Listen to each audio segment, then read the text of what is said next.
చేరుకుని వచ్చిన మీ అందరికీ యేసుక్రీస్తు నామమున పేరిట శుభాభినందనాలు. వాక్య భాగంలోనికి వెళదామండి. ప్రభు అయిన యేసుక్రీస్తు వారు చనిపోయి 3వ దినాన లేచారు, అందరికీ తెలిసింది. ప్రియులారా, ఆ 3వ దినాన లేస్తారు అని ఆయన ముందే చెప్పాడు కాబట్టి ఏం చేశారండి? ఆయన వెంబడించిన స్త్రీలు ఏం చేశారు చెప్పండి? సమాధి దగ్గర కనిపెట్టుకొని ఉన్నారు. పొద్దున్నే వెళ్ళిపోయారు. మనమైతే కనిపెట్టుకునే మనస్తత్వాలు లేవు. ఎప్పుడు ఆ రాయి ఎవరు పొర్లిస్తారా,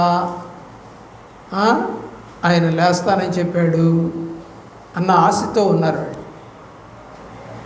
అయితే ఇదంతా ఎప్పుడండి?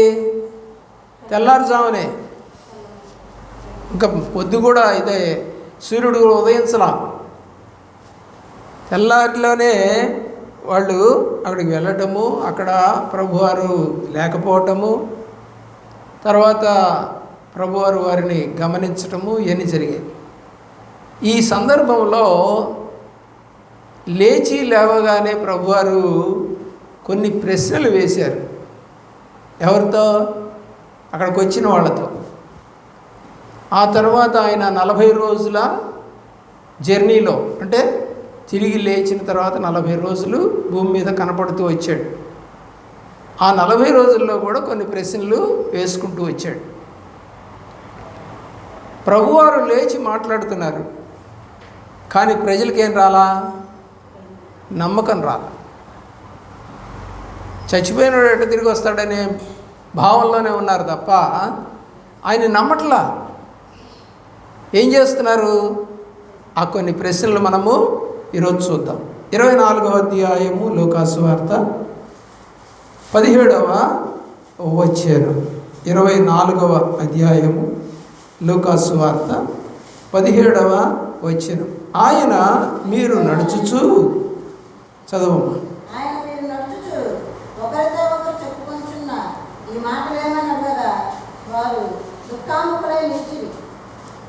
మీరు ఏమి మాట్లాడుచున్నారని ప్రభు వల్లని అడుగుతున్నాడు.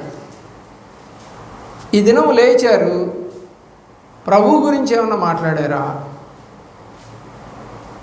ప్రభు గురించి ఏమైనా చెప్పారా? ప్రభు గురించి ఏమైనా ఆలోచన చేశారా? మీ కుటుంబంలో రక్షణ లేని వారు ఉన్నారు, అయ్యా ఈరోజు దేవుడి సన్నిధికి మా కుటుంబం అంతా రాలేదు అని ఏమన్నా ప్రార్థన చేశారా? దేవుడు అడుగుతున్నాడు. ప్రియులారా, చేయగా పని సులువు అవుతుంది అంటారు కదా. మనము నడిచేటువంటి బండలు, మా ఇంట్లో నాపరాళ్ళు ఉంటాయి. ఎప్పుడు 1957వ సంవత్సరంలో మా ఇంట్లో నాపరాళ్ళు వేసారు. మేము డాబా కట్టేటప్పటికి 1978వ సంవత్సరం తుఫాను వచ్చిన సమయం. అప్పటికి ఆ బండరాళ్ళన్నీ ఎలాగున్నాయంటే నున్నగా ఉన్నాయి. అంతకుముందు గరుగ్గా ఉన్నాయి. 7గురు మా ఇంట్లో ఉంటాం. అందరూ నడుస్తూ ఉంటే ఆ బండలన్నీ ఏమైపోయినాయంటే నున్నగా ఉన్నాయి. అలాగా మీరు నిజముగా రక్షణ పొందిన దగ్గర నుంచి డైలీ కనుక మీరు ప్రార్థన చేస్తూ ఉన్నట్లయితే మీ కుటుంబంలో ఉన్నటువంటి వాళ్ళ యొక్క కరకుతనం లేదా మొండితనం పోయి ప్రభువుని ఎరిగేవారు.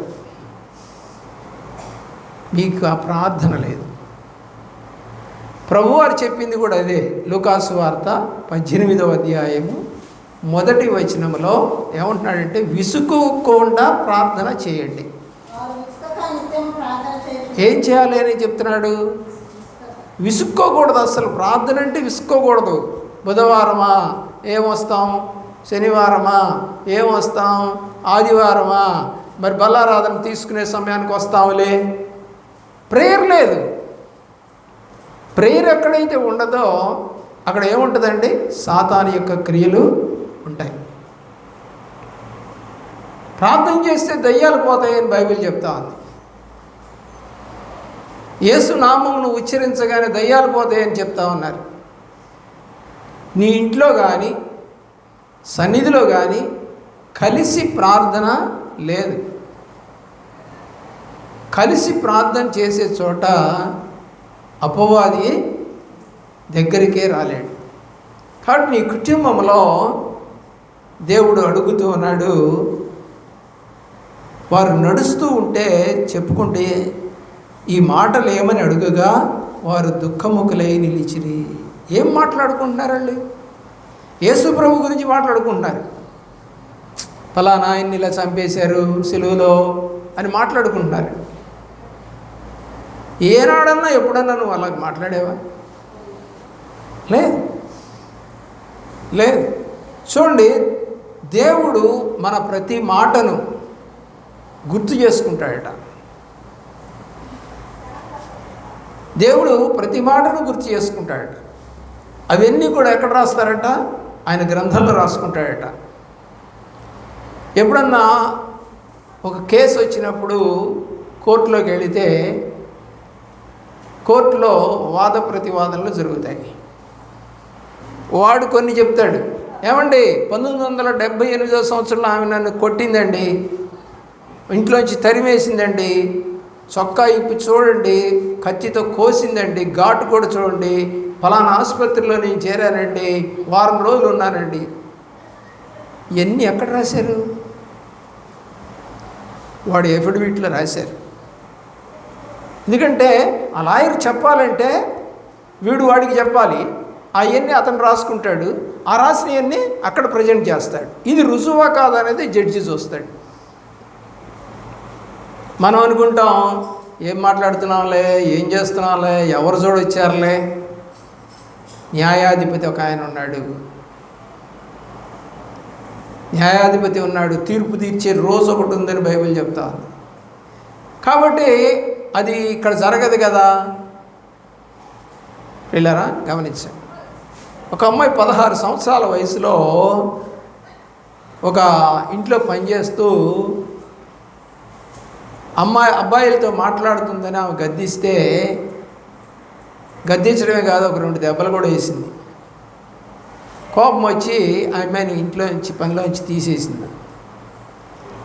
ఆ యజమానురాలని ఒకరోజు ఎవరు లేనప్పుడు ఇంట్లోకి వెళ్ళి చంపేసింది. ఏ చేతితో కొట్టిందో ఆ చేతిని పరా కోసేసింది. నగలెత్తుకుపోయింది. మెళ్ళో చెవుదుద్దులు, రాకపోతే చెవు కూడా కోసేసింది. ప్రియులరా, ఇక ఆ అమ్మాయి అక్కడి నుంచి వెళ్ళిపోయి వేరే వాడిని వివాహం చేసుకొని బెంగళూరు, మెడ్రాసు ఆయా ప్రాంతాలకు వెళ్ళిపోయింది. అక్కడ వాళ్ళకి ఏం చెప్పిందంటే, నాకు ఎవరూ లేరు, నేను అనాథని, నాకు బంధువులు ఉన్నారు కానీ వారికి నాకు పడక కోర్టు కేసులు అయిపోయి మేము విడిచిపెట్టి వచ్చేసాను అని చెప్పింది. 16 ఏళ్ల వయసులో. ఆ తర్వాత ఆ అమ్మాయికి రాజు అనే ఒక అతని ద్వారా 2 పిల్లలు పుట్టారు. వాళ్ళిద్దరు కూడా ఇతర దేశాల్లో మంచిగా చదువుకొని ఉద్యోగాలు చేసుకుంటున్నారు. ప్రియులరా, ఆ అమ్మాయికి ఇప్పుడు 52 సంవత్సరాలు. ఇన్ని సంవత్సరాలు కూడా పోలీసులు ఆ అమ్మాయి ఎక్కడుందో కనిపెట్టలేకపోయారు. ఎక్కడికి వెళ్ళినా కూడా రికగ్నైజ్ అవ్వట్లా. పోలీసుల అతి తెలివి ఏంటి అంటే, ఎక్కడికి వెళ్ళినా కూడా సంవత్సరాలు గడిచిపోతున్నా కూడా 16 సంవత్సరాలప్పుడు ఆమెను పట్టుకొని స్టేషన్కి తీసుకొచ్చారు. అయితే తేలకపోయేసరికి పంపించేశారు. ఆ ఫోటోని పట్టుకొని ఈ అమ్మాయిని చూసారా అంటే, 16 ఏళ్ళప్పుడు ఫోటో తీసుకొని నువ్వు చూస్తే ఎవడైనా చెప్పగలుగుతాడా? ఎన్ని మార్పులు వస్తాయి? ఒక తెలివైన ఆఫీసర్ వచ్చి ఏం చేసిందంటే, ఇప్పుడు కొత్త సిస్టమ్ వచ్చింది మనకి, ఏఐ సిస్టమ్ అని. 16 ఏళ్ళ అమ్మాయి ఫోటోని దగ్గర పెట్టి ఇప్పుడు ఆ వయసుకి బేరీ చేసుకొని ఈ సంవత్సరానికి ఎన్ని సంవత్సరాలు ఉంటాయని బేరీ చేసి ఏఐ తోటి ఒక క్రియేట్ చేశారు.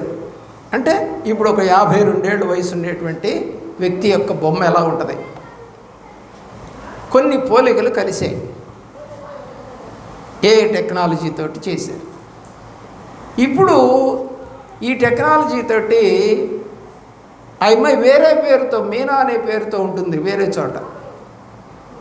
సరే, ఎట్లయితే అది పట్టుకున్నారు.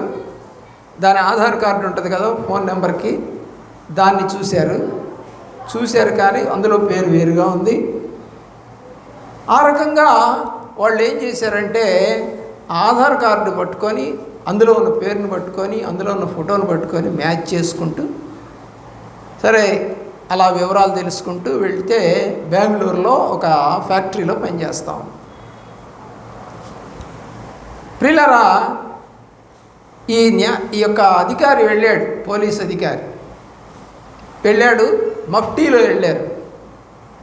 డ్రెస్ లేకుండా వెళ్ళి గుడ్డలు కొనుక్కునే వాళ్ళలాగా వెళ్ళారు.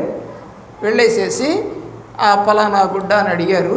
అది తీస్తూ ఉంది ఆ అమ్మాయి, తిరిగి తీస్తూ ఉన్నప్పుడు ఆమె అసలు పేరు వీళ్ళకి తెలుసుగా, ఆ పేరుతోటి మీర్జా అని పిలిచాడు. జనరల్గా పాత పేరు మర్చిపోద్ది ఆమె, ఎక్కడికి పోద్ది, వెంటనే వెనక్కి తిరిగి చూసింది, కన్ఫర్మ్ అయిపోయింది ఈ వ్యక్తే ఆ వ్యక్తి. ఆ అమ్మాయి ఎంత నింపాదిగా మాట్లాడుతుందంటే, ఎట్లాగొట్లా కనుక్కొని నన్ను పట్టుకోవడానికి వస్తారని నాకు తెలుసు, ఈ చేసిన తప్పే. గొప్పతనం ఎవరిది ఇప్పుడు? దరిదాపు 30 ఏళ్ల తర్వాత చూడండి, ఆలోచించేయండి. ఎంత ఘోరాతి ఘోరమైనటువంటి జీవితాలండి ఈ రోజున మానవుడి. అలాగనే యేసు ప్రభు దగ్గర నువ్వు చేసిన తప్పు, ఎప్పుడో చేసిన తప్పు కావచ్చు, ఇప్పుడు చేసిన తప్పు కావచ్చు, అన్నీ కూడా ఏమై ఉంటాయి, రాయబడి ఉంటాయి. ఎప్పుడో ఒకప్పుడు నువ్వు దొరకకపోవు, ఎప్పుడో ఒకప్పుడు నిన్ను బాధించకపోదు.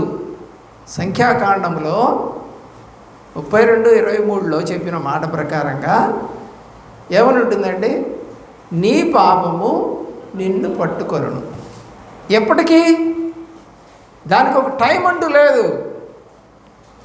అర్థమవుతుందండి? దానికి ఒక టైం అంటూ లేదు. ఇవాళ పట్టుకుంటాడా, రేపా, 10 సంవత్సరాలు అయిన తర్వాత ఎప్పుడు పట్టుకుంటాడో తెలియదు.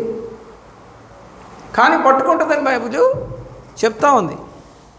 నీ జీవితంలో నువ్వు అనుకోవచ్చు, నేను చేసిన తప్పు, నేను చేసిన పాపము, నేను తిరిగిన తిరుగుళ్ళు, మరి ఎలాగ సార్ దీనికి శిక్ష తప్పించుకోవాలంటే ఎలాగా? బెంగళూరులో ఒక అతను భార్య తప్పుడు పని చేస్తూ ఉంటే చూశాడు. చూసి అతను మామూలుగా కొబ్బరి బొండాలు అమ్ముకునే అతను కోపం వచ్చేసి, ఏమండి ఆ కొబ్బరి బొండాలు కత్తి తీసుకొని వచ్చి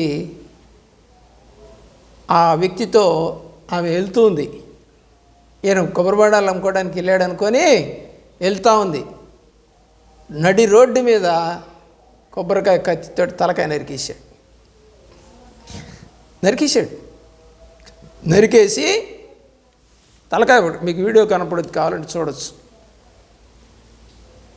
తలకాయ జుట్టు ఉంటుంది కదా, గొలియాతుని ఎలాగైతే దావీదు తలకాయ పట్టుకొచ్చాడో అలా తలకాయ తీసుకొని, కత్తి కూడా తీసుకొని పోలీస్ స్టేషన్కి వెళ్ళిపోయాడు డైరెక్ట్గా. ఇది నా భార్య తలకాయ, నేనే చంపేసి. ఎంక్వైరీ ఏముంది, ఇంకా ఒప్పుకుంటున్నాడుగా పాపం. సరే సంఖ్యలు ఏంట్రా, జైల్లో పెట్టంటారా, ఏమంటారు వాళ్ళు కూడా, పోలీసులు నిశ్చేష్టులు అయిపోయి చూస్తూ ఉన్నారు. ఓకే, డాక్టర్లను పిలిపించారు, ఫోరెన్సిక్స్ వాళ్ళని పిలిపించారు. ఇతను అన్నీ చెప్పేశాడు, విషయం అంతా చెప్పాడు. కోర్టులోకి తీసుకెళ్లారు. కోర్టులో. సరే, కోర్టులో వాళ్ళు అడిగారట, ఏమయ్య అలా చేయడం తప్పు కదా, మీ భార్య కనుక అలా చేస్తే ఏం చేస్తారండి అన్నాడట. ఒకటే ప్రశ్న, మీ భార్య కనుక అలా చేసి వేరే వాడితో పోతా ఉంటే మీరేం చేస్తారు జడ్జి గారు? పోలీస్ రిపోర్ట్ ఇస్తారా? కొడతారా? పంచాయతీ పెడతారా? లేదా అలా తిరుగుతున్న అమ్మాయిని తెచ్చుకొని మళ్ళీ మీరు సంసారం చేస్తారా అని కొన్ని ప్రశ్నలు వేసేసరికి జడ్జికి తలకాయ తిరిగిపోయిందంట. ఇలాంటి కేసు అసలు ఇంతవరకు రాలేదు. వెంటనే జడ్జి గారు తీర్పు చెప్పేశారు. ఇతను అన్ని విషయాలు ఒప్పుకున్నాడు, దేన్ని దాయలేదు. కాబట్టి మామూలుగా ఈ మర్డర్ చేసిన శిక్షకి ఇన్ని సంవత్సరాలు జైలు శిక్ష వేయాలి. అయితే ఇతను దేన్ని దాయకుండా అడిగిన ప్రతి ప్రశ్నకి సమాధానం చెప్పాడు. అతను వేసిన కొన్ని ప్రశ్నలకి మన దగ్గర సమాధానం లేదు. క్షమించి అయితే వదిలిపెట్టడం లేదు, కానీ అతనికి కొన్ని నెలలు జైలు శిక్ష విధించారు. అదే చెప్పకుండా, అదే అతను ఒప్పుకోకుండా పోలీసులు ఇంట్రాగేషన్ చేసి పట్టుకుంటే శిక్ష ఏమవుద్ది? పెరిగిపోయేది. 14 సంవత్సరాలు 20 సంవత్సరాలు వేసేవాడు. అలాగే నువ్వు చేసిన ప్రతి పాపము ప్రభు అయిన యేసుక్రీస్తు దగ్గర ఎవరు వద్దు నీకు. ఆయన పాదాలు పట్టుకొని ఎవరు లేని టైంలో కూర్చొని ప్రతి దానిని గుర్తు చేసుకొని నీ పాపమును ఒప్పుకొన్న ఎడలా ఆయన నమ్మదగినవాడు. శిక్ష వేయడు. తప్పిపోయిన కుమారుడు తిరిగి వచ్చాడు, తన తప్పంతా ఒప్పుకుంటున్నాడు.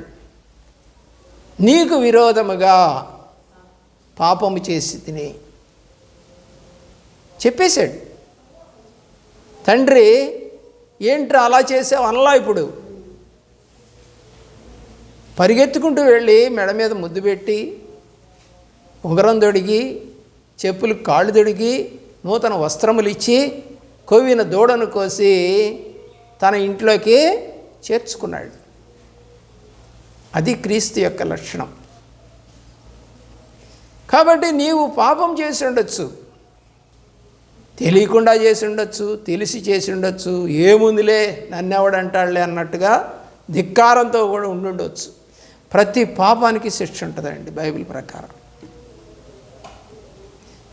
బైబిల్లో మన ప్రతి పాపమునకు ఆయన శిక్ష అనుభవించాడు. ఆయనేం చేయలే పాపం, మనం చేసిన ప్రతి పాపానికి ఆయన శిక్ష అనుభవించాడు. కనీసం అదన్నా గుర్తుకొస్తుందా నీకు?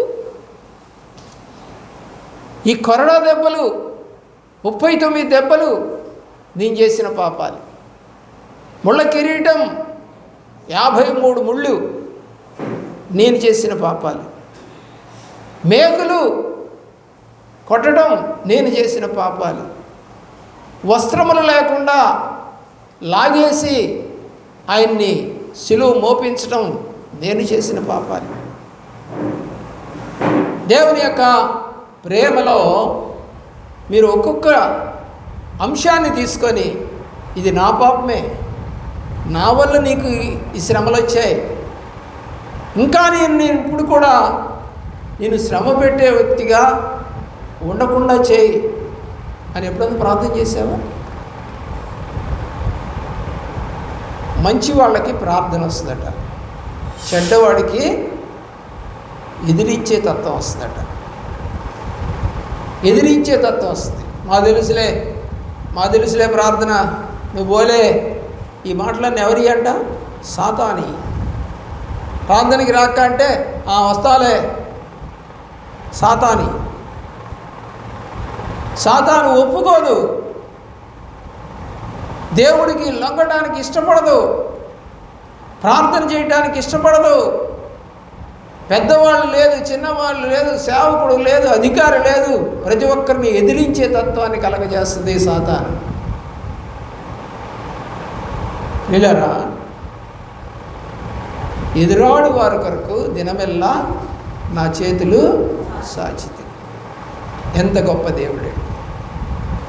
ఈ రోజున మాట్లాడే ప్రతి మాట దేవుడు ఆలకించి తన గ్రంథంలో రాస్తున్నాడు అనేది వాస్తవం.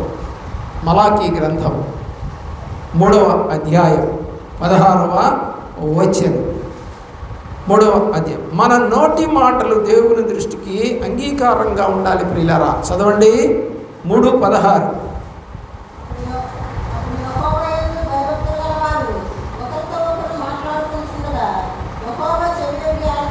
ఏం చేస్తున్నాడంట?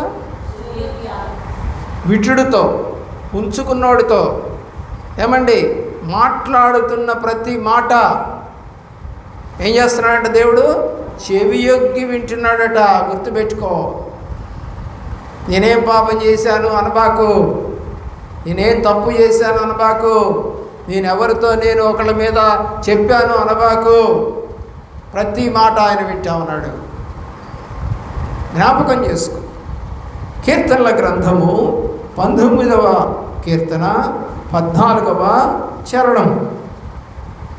మన నోటి మాటలు దేవుని దృష్టికి అంగీకారయోగ్యములుగా ఉండాలి.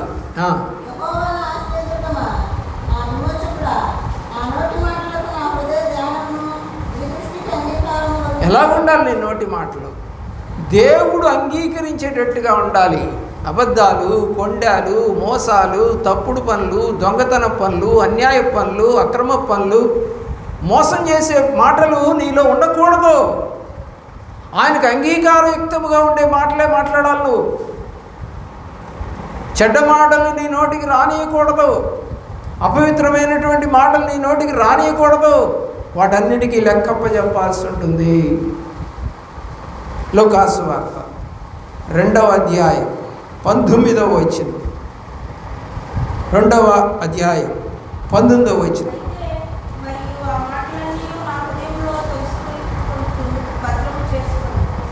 మనం మాట్లాడే మాటలు నజరేయుడైన యేసును గురించిన సంగతులుగా ఉండాలి ప్రియులారా. మన సంభాషణ ఉప్పు వేసినట్టుగా ఉండాలని కొలస్సీలకు రాసిన పత్రిక 4వ అధ్యాయము 6వ వచనం. మన సంభాషణ ఉప్పు వేసినట్లు ఎల్లప్పుడూ రుచిగలదిగాను కృపాసహితముగాను ఉండవలెను. వాటి మొట్టమొదటిది ఏంటంటే, ప్రభువారు లేచిన తర్వాత మాట్లాడుతున్నది వారు ఏమి మాట్లాడుకుంటున్నారు, ఏం మాట్లాడుకుంటారు. రెండవది, ఎందుకు కలవరపడతా ఉన్నారు. లూకాసు వార్త 24వ అధ్యాయం 38వ వచనం. 38వ వచనం ఏమంటున్నాడు? మీరెందుకు, ఇది రెండవ ప్రశ్న, మీరెందుకు కలవరపడతా ఉన్నారు, మీరేం మాట్లాడుకుంటా ఉన్నారు? ఆయన క్వశ్చన్స్ వేస్తూ ఉన్నాడు వాళ్ళది. ప్రియులారా, నిన్నెప్పుడన్నా దేవుడు ప్రశ్న వేసాడా? ఆలోచన చేయండి. ఒకసారి నేను స్కూల్లో ఒక పిల్లవాడు తల్లిదండ్రులు కొట్లాడుకొని తల్లి పిల్లల్ని తీసుకొని వాళ్ళ పుట్టింటికి వెళ్ళిపోయింది. సరే, మేము ఎంక్వైరీ చేస్తే వాళ్ళు ఊరు వెళ్ళిపోయారండి అని చెప్పారు. సరే పోనీలే, ఇవాళ కాదు రేపు వస్తారులే అని చెప్పేసి చూసాం. రాట్లా ఒక వారంలో ఒక అరపూట అటెండెన్స్ వేసారు. ఏంది అటెండెన్స్ వేయకపోతే వాళ్ళు లేడని అర్థం. అప్పుడు ఏం చేయాలి? గవర్నమెంట్ రూల్ ప్రకారము బడిలో నుంచి పేరు తీసేయాలి. 10 రోజులు కనుక రాకపోతే పిల్లలు బడిలో నుంచి పేరు తీసేయాలి. పోనీలే అన్నట్టుగా ఊరుకున్నా. రెండో వారము అంతే, అరపూట అలా 4 వారాలు వేసానండి. అంటే నెల రోజులు చూశాను, రాలా, తీసేసా పేరు. 2, 3, 4 నెలలు అయిపోయింది. 4 నెలల తర్వాత 5వ నెలలో వచ్చారు. ఎవరు? తల్లి, కొడుకులు, కూతుళ్ళు వచ్చేసారు. బడికి వచ్చి అంటది తల్లి, అయ్యా మా అబ్బాయిని బడికి పంపిస్తున్నానంది. అమ్మ మీ అబ్బాయి పేరు లేదు బడిలో. అదేంటి, మేము ఊరు వెళ్ళాము, ఆ మాత్రం తీసేస్తారా అంది. అవునమ్మ తీసేస్తాము, 10 రోజుల కన్నా ఎక్కువ రోజులు కనుక రాకపోతే తీసేస్తాం. ఇప్పుడు కంప్యూటర్ సిస్టమ్ కదా అది, మనం ఏదో బై హ్యాండ్ రాసుకునేవి కావు. ఇప్పుడు 1984వ సంవత్సరం నుంచి కొంచెం ఈ కంప్యూటర్ సిస్టానికి సిద్ధపడి 2000 సంవత్సరానికి వచ్చేసరికి మొత్తం కంప్యూటరైజ్ అయిపోయింది. అంటే రాకపోయి అటెండెన్స్ కనుక పడకపోతే ఆటోమేటిక్గా కంప్యూటర్ డిలీట్ చేసేస్తుంది. మనం చెప్పే పని లే. పిల్లరా అప్పుడు ఏమైపోతుంది, స్ట్రెంత్ తగ్గిపోతుంది. స్కూల్లో పిల్లలైతే ఉండరు, ఉన్నట్టుగా వేయడానికి అవకాశము లేదు. ఎందుకంటే పిల్లడు ఉన్నట్టుగా వేస్తే భోజనం పెట్టాలి, గుడ్డు పెట్టాలి, చిక్కీలు ఇవ్వాలి, చాలా ఇవ్వాలి. మేము డ్రెస్సులు ఇవ్వాలి, పుస్తకాలు ఇవ్వాలి, చాలా బర్డెన్ అయిపోద్ది హెడ్ మాస్టర్కి. పిల్లలు ఆలోచన చేయండి. మరి ఎలాగయ్యారని కాళ్ళ పడింది. అమ్మ చేసేది ఏం లేదు, మళ్ళీ కొత్త అడ్మిషన్ రాసుకోవడమే. మీ పిల్లవాడు మళ్ళా చేరినట్టుగా రాసుకోవడం. ఎలాగా మరి ఇన్నాళ్ళు ఎందుకు? ఆల్రెడీ పాత నెంబర్ కూడా మేము కోడ్ చేయాలి. అడ్మిషన్ నెంబర్ పాతది ఒకటి ఉంటుంది అంతకుముందు చేరినప్పుడు. ఇప్పుడు కొత్త నెంబర్ కోడ్ చేసేటప్పుడు ఆ పాత నెంబర్ని కూడా పక్కన రాయాలి. ఈ పాత నెంబర్లో ఉన్నటువంటి వ్యక్తి 4 నెలలుగా ఆబ్సెంట్ అవ్వటం వల్ల తీసివేయడం జరిగింది. కాబట్టి ఇప్పుడు మరలా న్యూ అడ్మిషన్ ఇస్తున్నామని రాస్తాం. దానికి కారణం రాయాలి. ఏం రాయాలి? తీవ్రమైన అనారోగ్యం, మంచంలో నుండి లేవలేకపోయినటువంటి అనారోగ్యం. అమ్మ ఇది రాయాల్సి ఉంటుంది, మరి నీకు ఇష్టమేనా అని అడిగితే ఏం చేస్తావయ్యా, రాయ్యా అంది. నిజంగా వాడికి రోగం వచ్చిందా? రాలా. ఇప్పుడు నేను కూడా అబద్ధం ఆడినట్టేగా. వాడికి రోగం లేదు, కానీ గవర్నమెంట్ కొన్ని క్వశ్చన్స్ వేస్తుంది. ఎందుకు మానేశాడు పిల్లడు అని కొన్ని ప్రశ్నలు వేస్తుంది. జనరల్గా ఏ క్వశ్చన్ అయినా సరే అనారోగ్య కారణం అయితేనే గవర్నమెంట్ యాక్సెప్ట్ చేస్తుంది.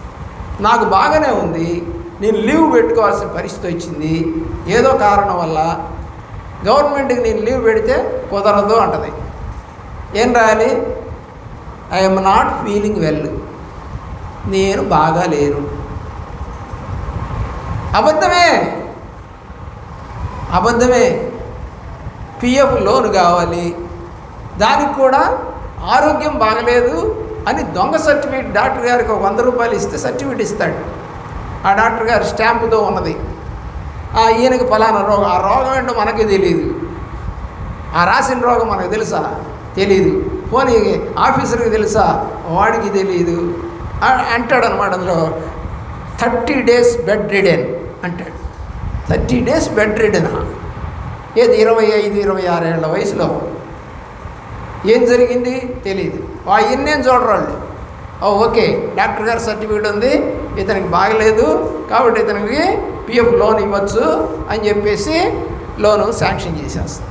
అదే నాకు పెళ్ళి ఉందనో ఇల్లు కట్టుకుంటున్నానంటే అన్నీ అబద్ధాలే ఉద్యోగంలో. కానీ మేము చేయాలి అలాగా. మా టీచర్ గారికి భలే కోపం. రోగం లేకుండా రోగం ఉందని సర్టిఫికేట్ తెస్తామా? వద్దు, డబ్బులు రాకపోయిన పర్లా, మన అమ్మాయి పెళ్ళి కాబట్టి పెళ్ళనే పెట్టండి అని చెప్పి పెళ్ళనే పెట్టాము. అయితే 2-3 నెలల దాకా రాలేదండి మాకు డబ్బు. మిగతా వాళ్ళందరికీ ఏమో వారం రోజులు వచ్చేసే, మాకు 2-3 నెలల దాకా రాలా. ప్రియులరా, అయినా కూడా మేము దిగులు పడ్డా. దేవుడి మీద ఆధారపడ్డవాడు, నీతిగా బతకాలి, అన్యాయంగా తీసుకోకూడదు, డబ్బులు అబద్ధం చెప్పకూడదు, లేని రోగం చెప్పకూడదు, డాక్టర్కి లంచం వేయకూడదు. ఇలా ఆలోచించి దేవుని యొక్క మహాకృపలో నీవు చేసిన ప్రతి పాపమును ప్రభువారు గుర్తుపెట్టుకుంటారు. అయితే నువ్వు ఒప్పుకుంటే ఆ ఒప్పుకున్నది కూడా రాస్తారంట గ్రంథంలో. బాగా గుర్తుపెట్టుకో ఇది. అదేంటండి? అవును, దావీదు ఒక తప్పు చేశాడు. ప్రార్థన చేసుకునే సమయంలో యుద్ధానికి పోవలసినాడు. యుద్ధానికి పోక డాబా మీదకి ఎక్కి మిద్దె మీద నుండి స్నానం చేస్తున్న ఒక అమ్మాయిని చూసి అందంగా ఉన్నదని, రాజుగారు కాబట్టి ఆ అమ్మాయిని తెచ్చుకొని అనుభవించాడు. రాజుగారు కాబట్టి ఏమనలేరు. ఆ తర్వాత ఇంటికి పంపించేశాడు. ఇప్పుడు అతను భర్త వచ్చాడు. భర్త వస్తే ఇంటికి పోరా బాబు అని అంటే వాడు ఇంటికి పోకుండా యుద్ధం జరుగుతూ ఉంటే నేను పోయి నా భార్యతో కులుకుతానా అని వాడు ఇంటికి పోకుండా రాజభవనంలోనే ఉండి పడుకున్నాడు. సేవకుడు వచ్చి చెప్పాడు, అయ్యా ఉరియా ఇంటికి వెళ్ళలేదు, రాత్రంతా నడవలోనే పడుకున్నాడు. ఇక అతని యొక్క గుండెలో వెలితి పుట్టింది. అయ్యయ్యో ఇప్పుడు ఏమవుతుంది, నా మీదకి వస్తుందేమో నింద, దాన్ని అనుభవించిన నింద అనుకున్నాడు. అనుకొని సరేలే అని చెప్పి యోవాబుకు ఒక ఉత్తరం రాశాడు. బాగా యుద్ధం మోపుగా ఉన్న సమయంలో ఇతన్ని తీసుకెళ్ళి అక్కడికి పెట్టు, మోపుగా ఉన్నప్పుడు ఆటోమేటిక్గా చచ్చిపోతారు. అదే ఉత్తరం ఎవరైతే చంపాలని అనుకున్నాడో అతనికే ఇచ్చి పంపాడు, ఉరియాకే ఇచ్చి పంపాడు.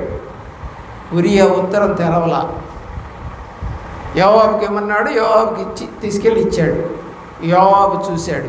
యోవాబు అడగలా, ఇందులో ఉన్న చదివావా అని అడగలా. ప్రియులరా, యుద్ధం మోపుగా ఉన్న చోటకి పంపించాడు. కొట్టేశారు, చచ్చిపోయాడు. ఇతనికి పిల్లలు లేరు ఉరియాకి. గమనించండి ప్రియులరా, ఇతను నమ్మకస్తుడు. రాజు అయిన దావీదే నమ్మకస్తుడు కాదు. నిర్గమాకాండం 20వ అధ్యాయం ప్రకారంగా నీ పొరుగు అని దేన్ని కూడా నువ్వు ఆశించకూడదు. మరి ఇతను ధర్మశాస్త్రాన్ని తప్పినట్టేగా. వ్యభిచారం చేసిన వాళ్ళు ఏం చేయమంది ధర్మశాస్త్రం? రాళ్ళు తీసుకొని కొట్టి చంపమంది కదా. మరి ఇప్పుడు దావీదుని చంపాలి కదా, చంపలా. దేవుడు శిక్ష వేశాడు. శిక్ష వేస్తే ఎంతమంది పిల్లలు చచ్చిపోయారు? 4 పిల్లలు చచ్చిపోయారు. యాంచి యవన దశలో ఉన్న పిల్లలు. పిల్లరా, ఆ పిల్లలు యవన దశలో ఉన్న పిల్లలు చచ్చిపోతూ ఉంటే నీ బదులు నేను చచ్చిపోతే బాగుండేదే అబ్షాలోమా అని ఏడుస్తాడు. కానీ దేవుడు కోపం ఏమీ మారదు. మీరు అనుకుంటున్నారేమో దేవుడు కోపం ఉండదని. దేవుడు కోపం అంతా మీకు కనపడాలంటే ప్రకటన గ్రంథం చదువుకోండి ఇంటికి వెళ్ళి. అవన్నీ దేవుని యొక్క కోపాలే.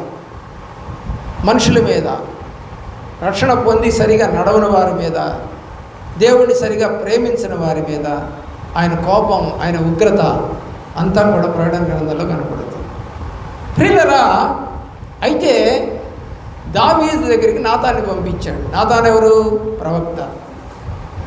12వ అధ్యాయంలో కనపడుతుంది. రాజుల మొదటి గ్రంథము, సమూయేలు 2వ గ్రంథము 11, 12 అధ్యాయాలు ఈ వివరం అంతా ఉంటుంది, చదవద్దు.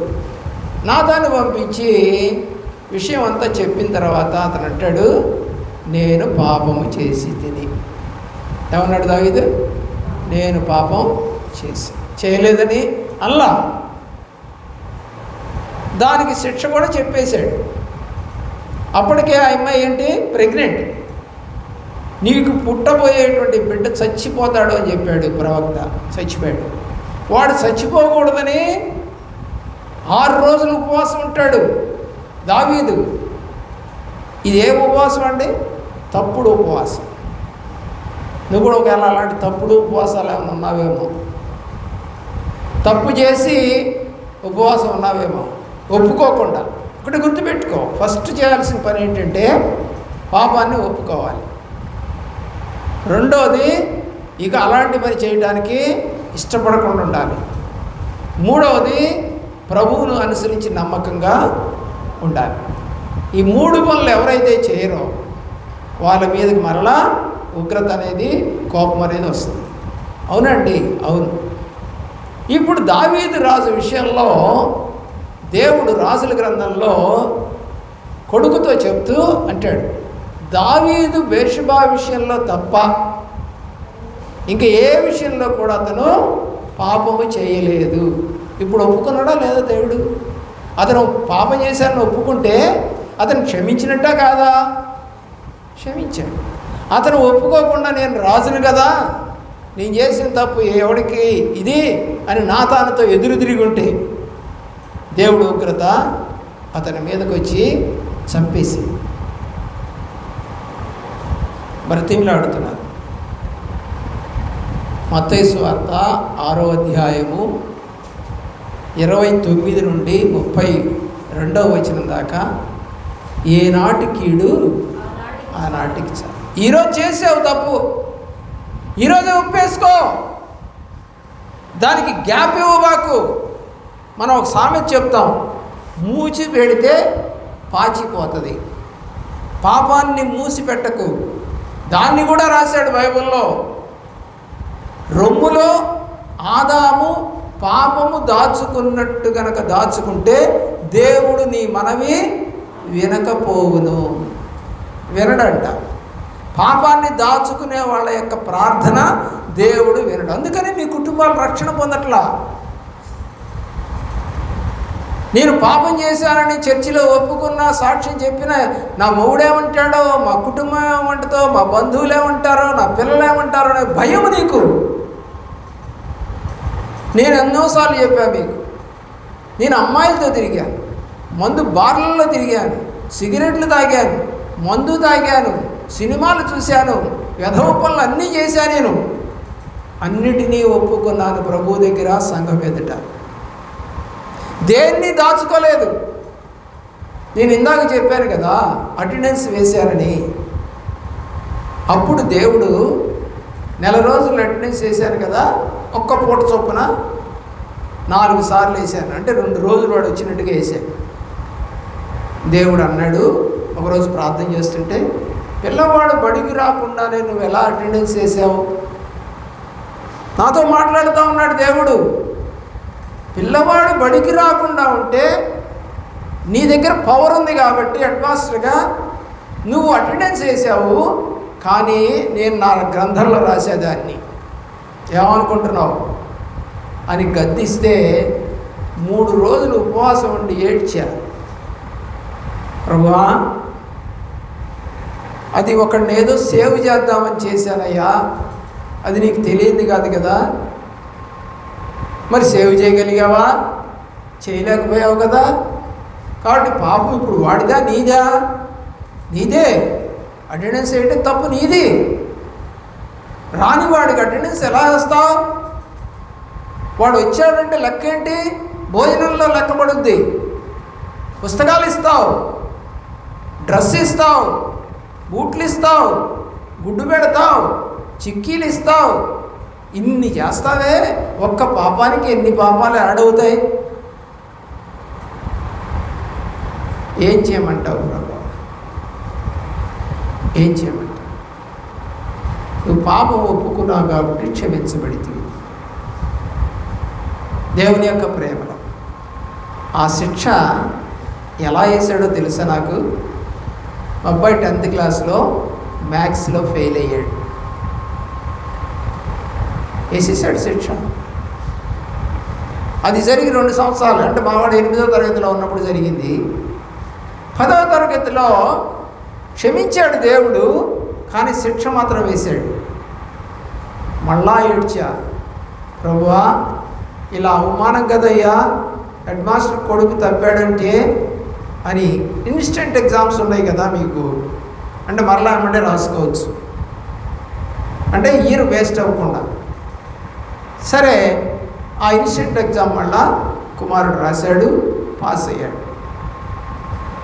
కానీ వాళ్ళ సర్టిఫికెట్లు మీరు ఎప్పుడైనా చూడండి, ఎవరైనా సరే రెగ్యులర్గా పాస్ కాకుండా తర్వాత పాస్ అయితే దాన్ని ఇంగ్లీష్లో ఏమంటారంటే కంపార్ట్మెంటల్ పాస్ అంటారు. అంటే వీడు అంచెలంచెలుగా పాస్ అయ్యాడు, ఒకేసారి పాస్ అవ్వలేదు, పడిపోయింది ముద్ర. ఎందుకని? మిగతా సబ్జెక్టులన్నిటికీ కలిపి ఒక సర్టిఫికేట్ వస్తుంది, ఈ సబ్జెక్టు పాస్ అయినందుకు ఇంకొక సర్టిఫికేట్ వస్తుంది, దాన్ని కంపార్ట్మెంటల్ పాస్. నీ జీవితం అలా మారిపోతుందేమో ప్రభు ముందు. నువ్వు కంపార్ట్మెంటల్ విశ్వాసివి, ఒక్కొక్కప్పుడు బాగా ప్రేమిస్తావు దేవుణ్ణి, మరొకప్పుడు జారిపోతావు, మరలా రీజాయిన్ అవుతావు. దేవుడి యొక్క రికార్డులో రాసేసి ఉంటాడు. యూఆర్ కంపార్ట్మెంటల్ విశ్వాసి. వెనుతిరగకూడదు. ప్రభువుని ఎరిగిన తర్వాత పాపము చేయకూడదు, వెనుతిరగకూడదు, ప్రార్థన మానకూడదు. ఏదైతే బాప్తిజం తీసుకున్నప్పుడు నువ్వు తీర్మానాలు చేసావో ఆ తీర్మానాలు నీకు రింగ్ అవుతూ ఉండాలి, రీక్యాప్చులేషన్ అవుతూ ఉండాలి, గుర్తుకొస్తూ ఉండాలి. గుర్తుపెట్టుకోండి ప్రియులారా, మీరు ఎందుకు కలవర పడుతున్నారు? యోహాను రాసిన సువార్త 14వ అధ్యాయము 1వ వచనం, యేసు మీ హృదయములను కలవరపడనీయకుడి అని చెప్పాడు. కలవరపడనీయకుడి అని చెప్పడం అనేది ఒక అభయం, ఒక ఎష్యూరెన్స్. భయపడవద్దు అనేది ఒక ఎష్యూరెన్స్. ప్రియులరా, బైబిల్లో 365 సార్లు భయపడకూడని రాసిందట. చాలామంది పండితులు దాన్ని రాశారు. అంటే రోజుకు ఒకసారి మనతో ఆయన మాట్లాడుతూ ఉన్నాడు. ప్రియులరా, మార్క్స్ వార్త 16వ అధ్యాయము 6వ వచనం. మార్క్స్ వార్త 16:6 త్వరగా చదవండి. ఏమంటున్నాడు దేవుడు? కలవరపడకుడి, భయపడకుడి. కలవరపడుతున్నారు ఎందుకు? యోహాను రాసిన సువార్త 11వ అధ్యాయము 33వ వచనములో యేసు మన నిమిత్తం కలవరపడక మన చింత యావత్తు యేసు మీద మోపి ముందుకు కొనసాగాల్సిన వారమైన. చదవండి 11:33. త్వరగా చదవాలి.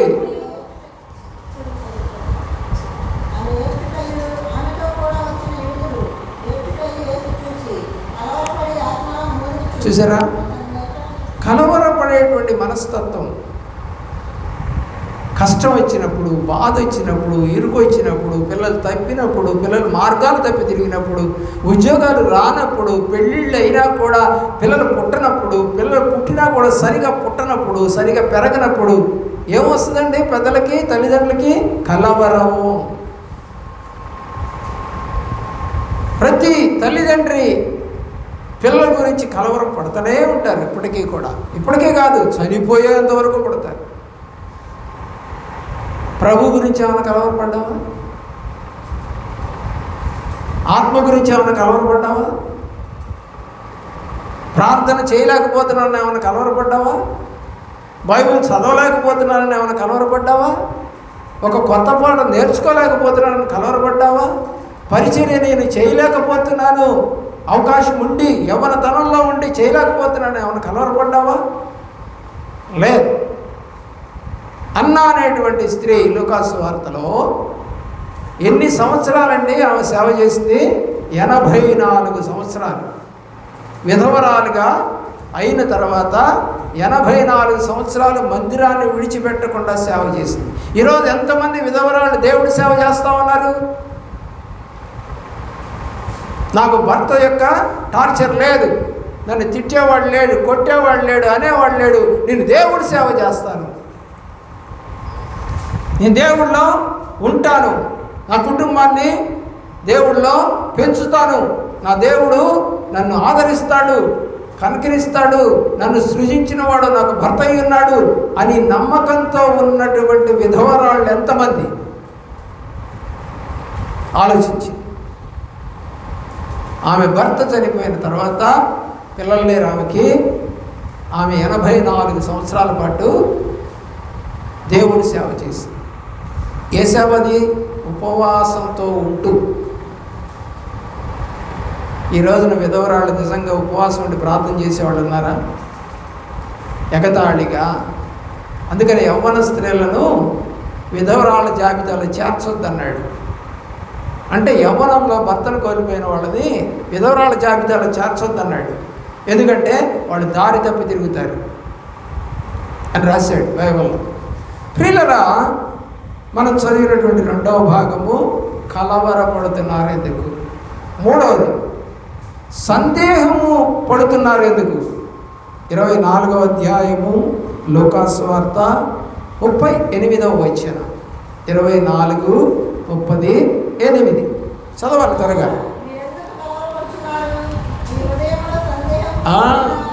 సందేహం ఎందుకు మీకు? కలవరంలో ఏమొస్తుందండి? జనరల్గా సందేహాలు పుడతాయి. కలవరము ఉంటుంది, సందేహము ఉంటుంది. అసలు సందేహించాల్సిన పనేముంది? యేసు ప్రభు వారు తిరిగి లేస్తే చెప్పాడుగా ముందుగానే లేస్తానని. మరి ఇంకా కలవరం ఎందుకు? అలాగే నువ్వు ప్రభువులో కనుక నిద్రిస్తే తిరిగి లేస్తావని బైబిల్ చెప్తుంది కదా. అర్థమవుతుందండి మీకు? నువ్వు గనక నిజంగా ప్రభువులో జీవిస్తే, ఈ భూమి మీద చనిపోతే తిరిగి ఎక్కడ జీవిస్తావు? ప్రభువులో జీవిస్తావు.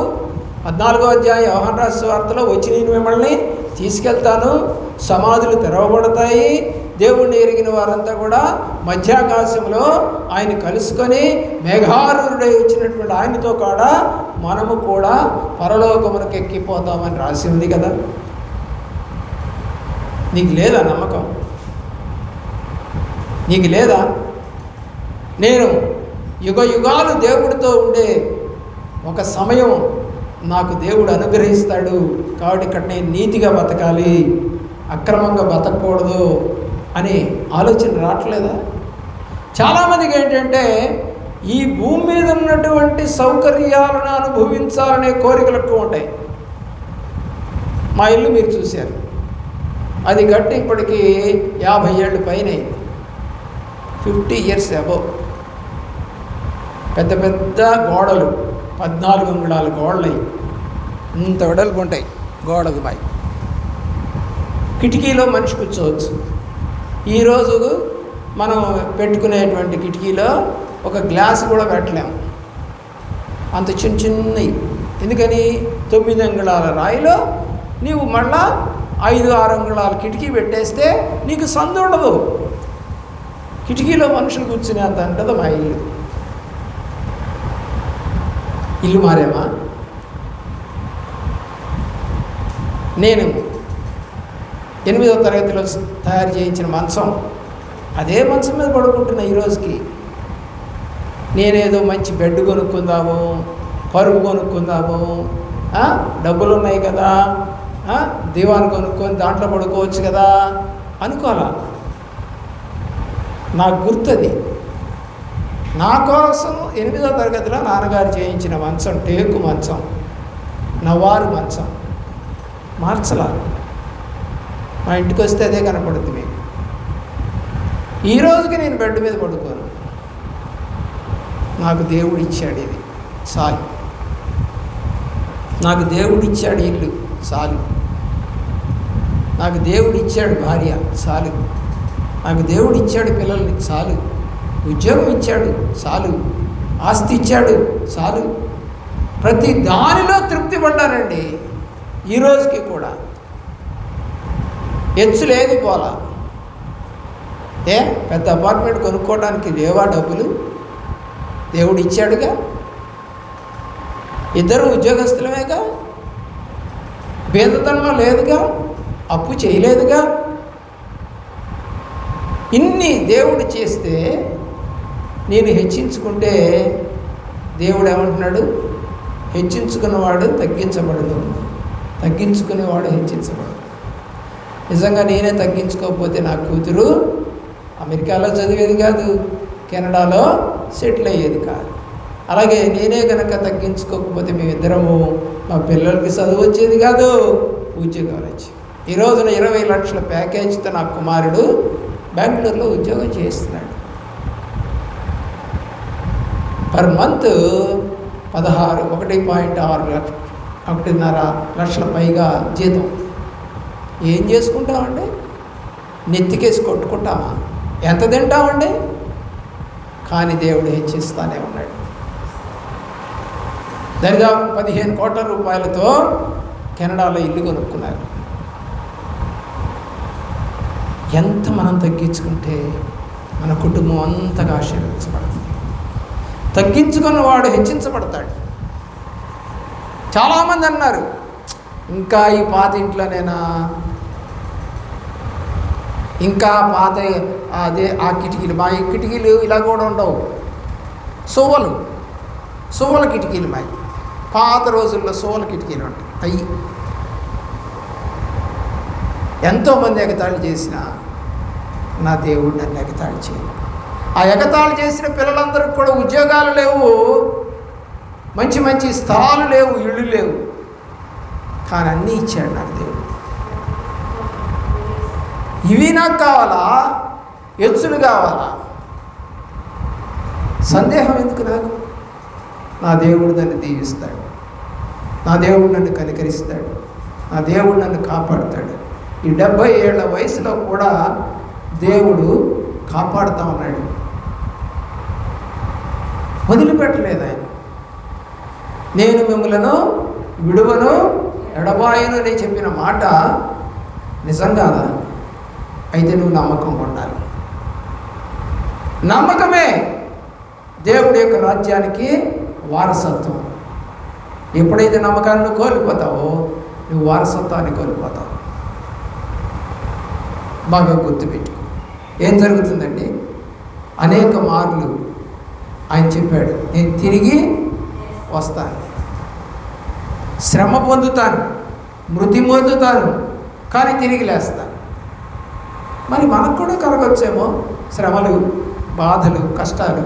తిరిగి లేపుతాడు మనల్ని అనే నమ్మకం కనుక నీకు లేకపోతే ఎన్ని సంవత్సరాలున్నా ఆ 10,000 రూపాయల ఉద్యోగం, 20 రూపాయల ఉద్యోగం, లేదంటే ఆ గొడ్లను కాసుకునే ఉద్యోగమే, లేదా ఆ కూలి పనికి వెళ్ళే పని.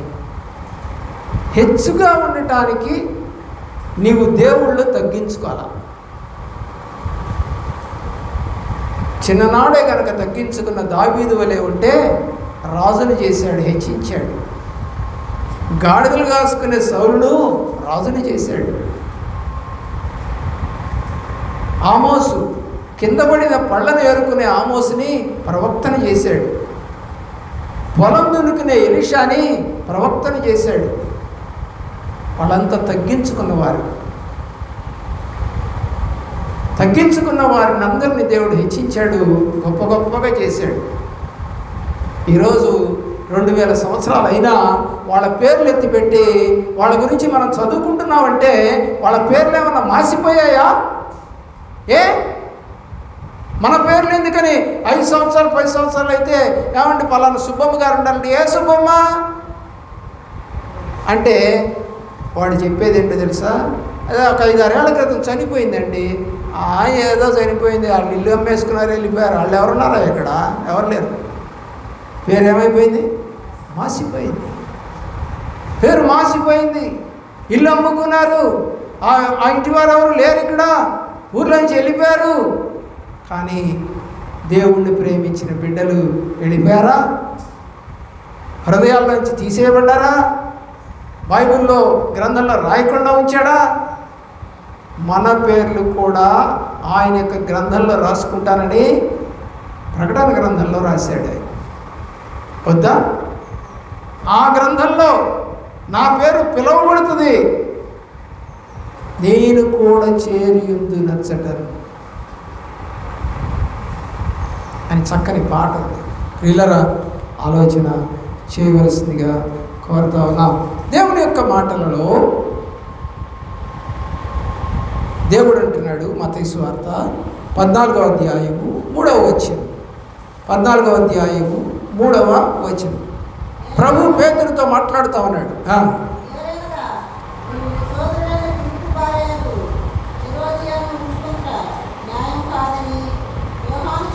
31 చదువు. 31 చదువు. 31 14:31.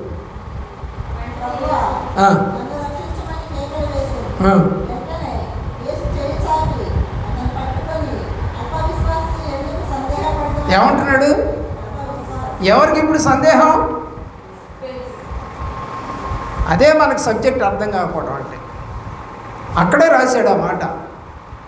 అల్ప విశ్వాసి ఎందుకు సందేహపడితే? ఎవరు సందేహపడతారు? అల్ప విశ్వాసులు. నీకు కూడా అల్ప విశ్వాసం ఉందేమో.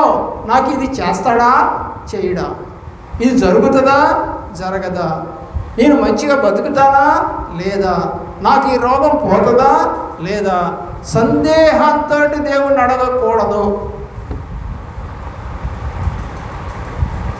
పేతురు సందేహపడ్డాడు. సందేహపడటానికి కారణం ఉంది, అక్కడ విశ్వాసంలో తక్కువగా ఉన్నాడు. ఎవరైతే విశ్వాసంలో తక్కువగా ఉంటారో వారికి దేవుడి పని జరగదు.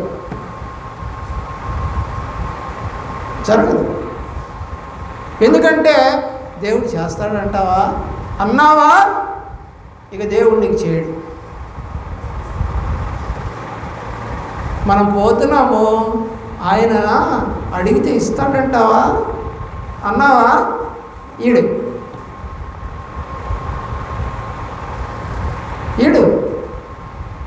మంచి బలంగా ఉన్నటువంటి భర్తని, ఆరోగ్యంగా ఉన్నటువంటి భార్యని చేసుకున్నాం, మాకు పిల్లలు పుట్టరా నాకు పుడతారు.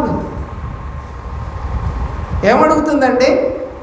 సమూయేలు మొదటి గ్రంథము 1వ అధ్యాయము 9-10 వచనాల్లో అన్న అడుగుతుంది దేవుణ్ణి.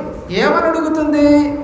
ఆమెకు పిల్లలు లేరు, గొడ్రాలుగా ఉంది, కానీ ఆమె అడుగుతుంది దేవుణ్ణి, నాకొక మగ పిల్లవాడిని కనుక నువ్వు ఇస్తే.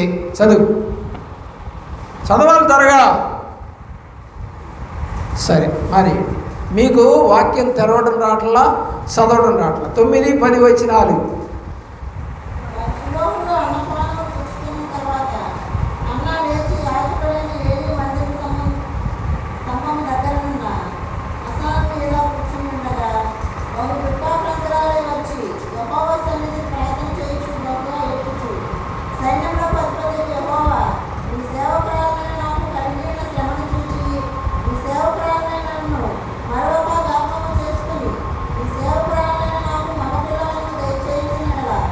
ఏమడుగుతుందండి? సందేహంతో అడుగుతుందా? ఒక పిల్లోడిని ఎవడో హనీలే, కొడుకో కూతుర్నో కుంటోండో గుడ్డోండో మోగోండో చెవిటోండో నా కడుపులో ఒక బిడ్డ పుట్టాడు అనుకుంటా చాలే అడుగుతుందా? అలాగా స్ట్రైట్గా అడుగుతుంది దేవుణ్ణి. సందేహం లేకుండా అడుగుతుంది దేవుణ్ణి. నాకొక కొడుకును నువ్వు ఇయ్యే. That is faith. విశ్వాసం అంటే అది. లెక్కలై బాగు వీళ్ళని ఆలోచించారు. ఎప్పుడు కూడా తప్పుడు లెక్కలై బాగు. దేవుడు వైపు చూడు. పిల్లలు లేరా? దేవుడి దగ్గర అడుగు, మోకరించు, ఉపవాసం ఉండు, కన్నీరు పెట్టు. ఎవరైతే గర్వంతో ఉంటారో వాళ్ళ గర్భాలు దేవుడు మూసేస్తానని రాశాడు. రాహేలు అక్క మీద అసూయ, గర్వం. అలాగే హన్నాకి వాళ్ళ సౌతి మీద అసూయ, గర్వం. ఆ గర్వాన్ని విడిచిపెట్టేంత వరకు పిల్లలు పుట్ల. రాహేలుకి పిల్లలు పుట్ల. ఎవరు ప్రార్థన చేశారు? భర్త ప్రార్థన చేయాలి. రెబెకాకి పిల్లలు పుట్ల, భర్త ప్రార్థన చేయాల్సి వచ్చింది.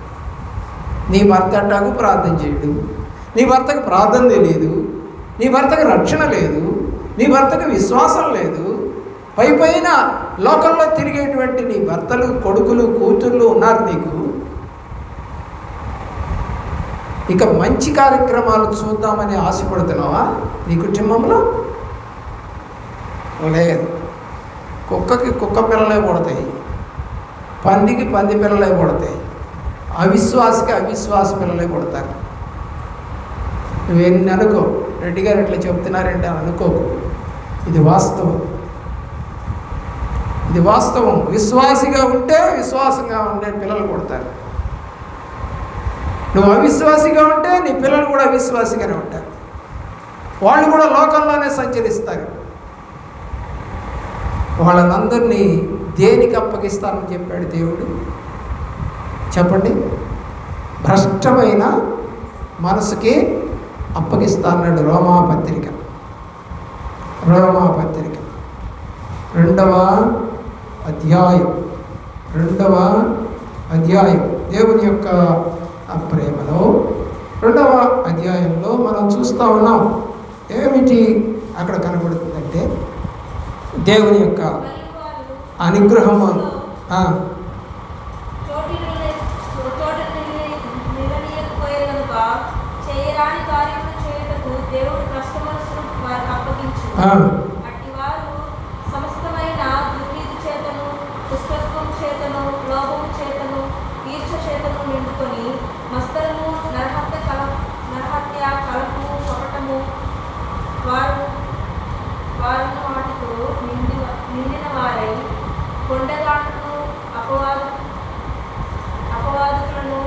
సరే అని చదువుకోండి.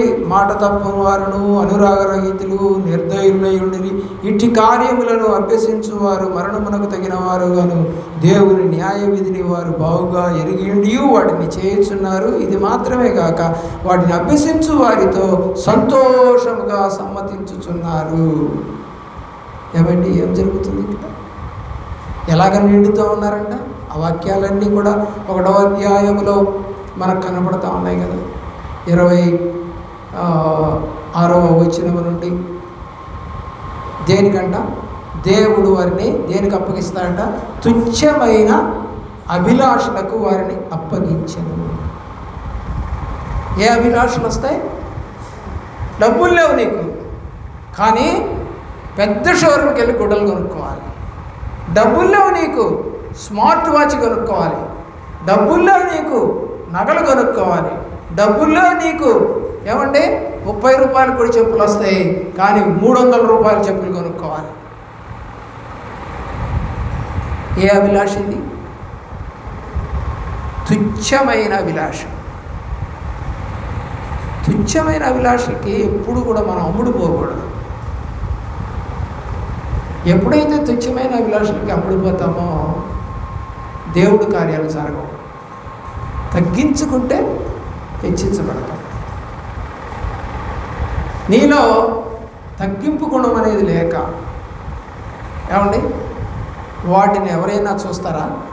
లేకపోతే అలాంటి నువ్వు వేసుకోలేదని ఎవరైనా అంటే కూడా నువ్వు వస్త్రము శరీరమును కప్పుకోవడానికి, కాళ్ళకి రక్షణ కోసం నగలు వేసుకోకపోతే ఏమన్నా అవుతుందా? అవదుగా. పుస్తలు కట్టుకోకపోతే ఏమన్నా అవుతుందా? దుద్దులు పెట్టుకోకపోతే అవుతుందా?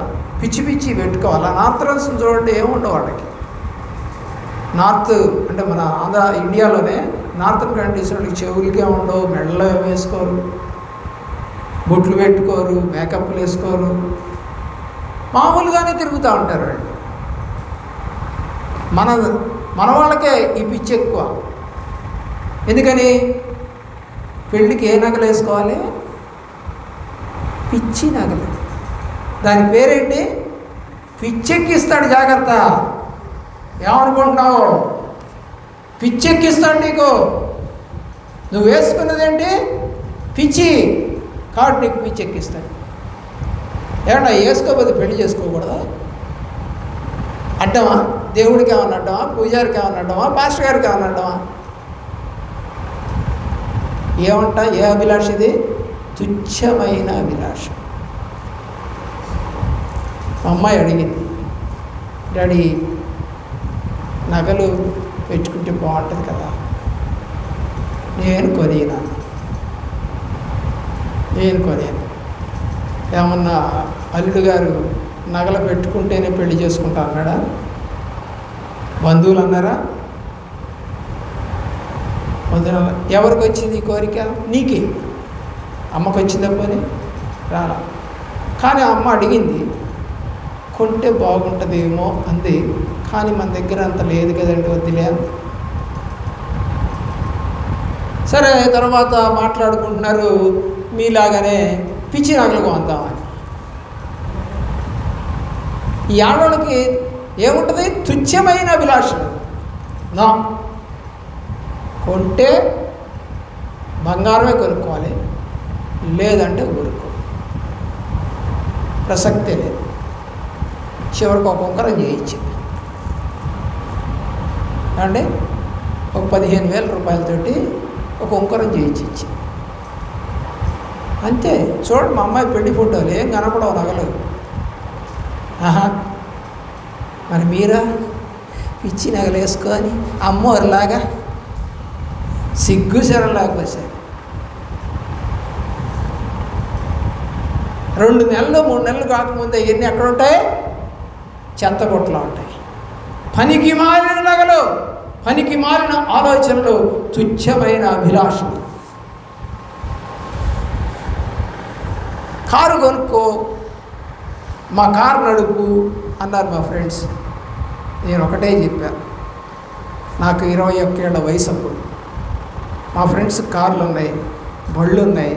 అరే బండి నడపరా అన్నారు. నేను నడపను. ఏ అన్నారు. అందరు నేర్చుకుంటున్నారుగా, నేను నేర్చుకున్నాను. నేను కొనుక్కున్న రోజే నేను బండి నడుపుతాను.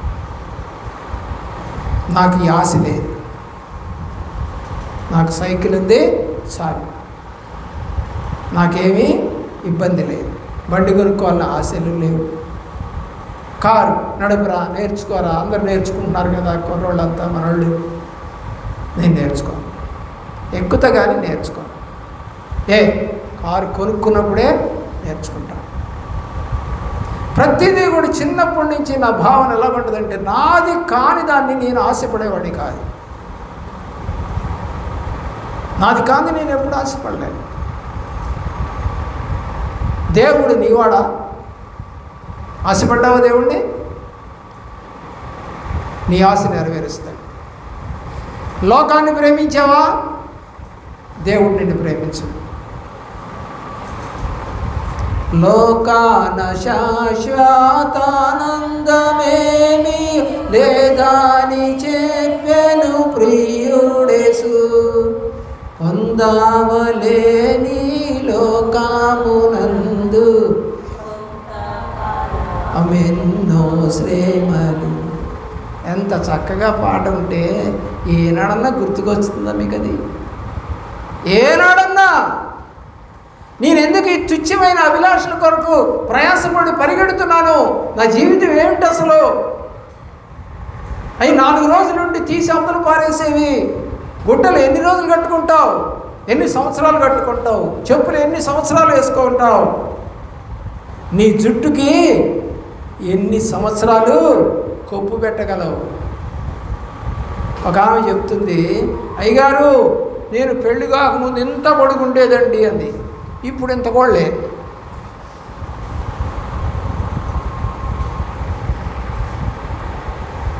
ఏమంటుంది అమ్మాయి తెలుసా? నాకు భలే గర్వం అండి, నాకు ఇంత జుట్టు ఉందని. ఇప్పుడు గాలికి ఎగురుతుంది. ఎప్పుడు గర్వపడకు. ఎప్పుడు ఒకే రీతిగా జీవితం ఉండదు. కానీ ప్రభువులో ఉండే కొద్ది పెరుగుతుంటుంది నీ యొక్క జీవితం. మా అమ్మ రక్షణ పొందింది చిన్నప్పుడే. మా అమ్మ ప్రార్థన చేస్తుంది పెళ్లి చేసుకోకముందు నుంచే. మా అమ్మ తన తప్పును ఎప్పుడూ ఒప్పుకుంటుంది మొదటి నుంచే. మా అమ్మ దేవుడి పని అంటే ఆశపడుతుంది మొదటి నుంచే. మా అమ్మ సేవకుడి మాట తప్పదు అప్పటి నుంచి. మందిరం ఎక్కొట్టదు, మా గురించి రోజు ఏడుస్తుంది. ఈ లక్షణాలు నీకున్నాయా? నీ పిల్లలు ఈ మాట అనగలరా? ఆలోచించి దేవుడు గురించినటువంటి విషయంలో నీ దగ్గర ఒక్క మార్క్ వేయడానికి ఏదైనా ఉందా? మినిమం 35 మార్క్స్ రాకపోతేనే ఫెయిల్ అవుతాము పరీక్షల్లో. నీ దగ్గర ఒక్క మార్క్ అన్న ఉందా? ఆదివారాలు మానేయను, బలారాధనలు మానేయను, దేవుడికి ఇచ్చిన మాట మానేయను, ప్రార్థన మానేయను. ఏది నెరవేర్చావు నువ్వు? అవకాశం ఉండి కూడా ఎగ్గొట్టేవే, అవకాశం ఉండి కూడా లెక్క చేయలేదే. దీనికి అంతటికి లెక్కప్ప చెప్పొద్దా? సరైన సమయంలో సరైన విధానంలో మనం కనుక నడవకపోతే చదువు రాదు, ఉద్యోగాలు రావు, వివాహాలు జరగవు, పిల్లలు పుట్టరు, మంచి సౌకర్యాలు రావు. అంటాడు కదా 6వ అధ్యాయంలో. ఏమనంటున్నాడు? ఏమి తిందుమా, ఏమి తాగదుమా, ఏమి ధరించుకుందామా అని మీరు ఆలోచన చేయకండి. అవన్నీ ఎవరు చేస్తారట? అన్యులు. అన్యులు అని రాశాడు అక్కడ. చూసారా, ఎవరంటే ఆలోచన చేసేది?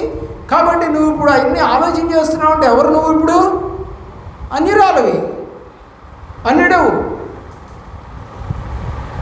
వాటి గురించి ఆలోచన చేయకూడదు. మా పిల్లల పెళ్ళిళ్ళకి వచ్చేసరికి మేమేం ఆలోచన చేయలే. చాలామంది అడిగేవారు, అమ్మాయికి పెళ్లి చేయరా, దేవుడి చిత్తం అండి అనేవాళ్ళం ఇద్దరం. ఏంటి సంబంధాలు చూడరా మీరు, దేవుడి చిత్తం అండి అనేవాళ్ళం. అలాగంటే ఎట్లా కుదిరిద్దమ్మా, సంబంధాలు చూసుకోవాలి కదా అనేవాళ్ళు. దేవుడు పంపిస్తాడండి, మా మొర వింటాడు. ఆయన వింటాడు, ఏదో ఒక రోజు వింటాడు. తగిన కాలంలో మాకు జవాబు ఇస్తాడు. 25 సంవత్సరాలకే మా అమ్మాయికి జవాబు ఇచ్చేసాడు దేవుడు. ప్రియులారా, ప్రార్థన యొక్క విజయం, ప్రార్థన యొక్క గొప్పతనం మా గృహంలో, మాలో మేము చూస్తాం. ఏది ఎవరిని అడగం, పెడితే దేవుడి దగ్గర పెట్టుకుంటాం. ఇద్దరం భార్యాభర్తలు కలిసి ప్రార్థన చేసుకుంటాం. ఒకవేళ నేనేమైనా విశ్వాసంలో తగ్గినా నా భార్య నన్ను బలపరుస్తుంది, ఆమె ఏదన్నా తగ్గినా నేను ఆమెను బలపరుస్తాను. ఇద్దరం కలిసి ప్రార్థన చేసుకుంటాం. ప్రతి సమస్య, మా ఆయన గురించి మా ఆవిడికి తెలీదా, మా ఆవిడ గురించి నాకు తెలియదంటే కూలంకషంగా ప్రతి విషయం చెప్పుకోగలం మేము. మీ భర్తలు చెప్పరేమో, ఎవరితో తిరిగాడో, ఏం చేస్తున్నాడో చెప్పడేమో. మాకు ఆ లక్షణాలే లేవు, మాకు ఆ బుద్ధులే లేవు. ఒక్కటే భార్య, ఒక్కరితోనే ఉండాలి, బైబిల్ సిద్ధాంతం. ఇంకొక దాని వైపు చూసామా పాపం చేసినట్టే. ఇంకొక దాని వైపు అనుభవించాలని ఆశపడ్డావా పాపం చేసినట్లే. ముట్టుకోవడానికి ఇష్టపడ్డావా పాపం చేసినట్టే. ఏదైనా బైబిల్ ప్రకారం పాపమే. నీకు భార్య లేదా? ఆమెమి అనారోగ్యస్తురాలా, మంచంలో పడిందా? బాగానే ఉందిగా. బాగున్నప్పుడే ఇంకొకరితో తిరుగుతున్నావంటే నువ్వు ఒక వ్యభిచారివి. వ్యభిచారులు దేవుని రాజ్యమునకు వారసులు కాలేరు. No doubt at all. మీరు ఎన్ననుకో, వాక్యం అదే. ప్రియులారా, 4వ అంశం, అమ్మా ఎందుకు ఏడుస్తున్నావు? యోహాను రాసిన సువార్త 20వ అధ్యాయం 15వ వచనం. యోహాను రాసిన సువార్త ఏమంటున్నాడు? ఇంకొక ప్రశ్న, 4వ ప్రశ్న, ఎందుకు ఏడుస్తున్నావు? 5వ ప్రశ్న 15వ వచనంలోనే, ఎవరిని వెతుకుతున్నావు? మొదటిది ఏంటి? ఎందుకు ఏడుస్తున్నావు? రెండవది ఎవరిని వెతుకుతున్నావు? 6వ ప్రశ్న, యోహాను రాసిన సువార్త 21:5 నా చదువు. ఏమడుగుతున్నాడు? ఇంకో ప్రశ్న, భోజనానికి ఏంటి? ఆయనకి భోజనం కొదవా? ఏమన్నా ఆయన భోజనం కొదవా? మరి ఏ భోజనం? ఆత్మ సంబంధమైన భోజనం లేక వాళ్ళంతా ఏం చేస్తున్నారు ఇప్పుడు ఈ యొక్క అధ్యాయంలో? తిరిగి చేపలు పట్టుకోవడానికి పోయారు. దేవుడు ఏం చెప్పాడు? మిమ్మల్ని మనుషులు పట్టు జాలరుగా చేస్తారు. కానీ మళ్ళీ వీళ్ళు ఏం చేశారు? ఆ మాట గుర్తుందా? లేదు. వీళ్ళకి ఏం చేస్తున్నారు ఇప్పుడు? మళ్ళా జీవనోపాధి కోసం. ప్రభువారు ఏం చెప్పారు? 28వ అధ్యాయం మత్తయి సువార్త 19-20 వచనాల్లో, మీరు సర్వ సృష్టికి వెళ్ళి సువార్త చెప్పి ఏమండి శిష్యులుగా చేయండి, నా నామం పేరిట బాధ్యత. మరి వీళ్ళు ఏం చేస్తున్నారు? దేవుడు చనిపోయాడు, లేచాడు. వీళ్ళు దేవుడు మాట విన్నారా? వినలా. అందుకని అంటూ ఉన్నాడు దేవుడు 15, 16, 17 వచనాల్లో, నీవు నన్ను ప్రేమించుచున్నావా? ఏమంటున్నాడు? చదవండి. 7వ ప్రశ్న, యోహాను రాసిన 21:15, 16, 17 3 చోట్ల ఉంటుంది అది. చదువు, త్వరగా చదవాలి.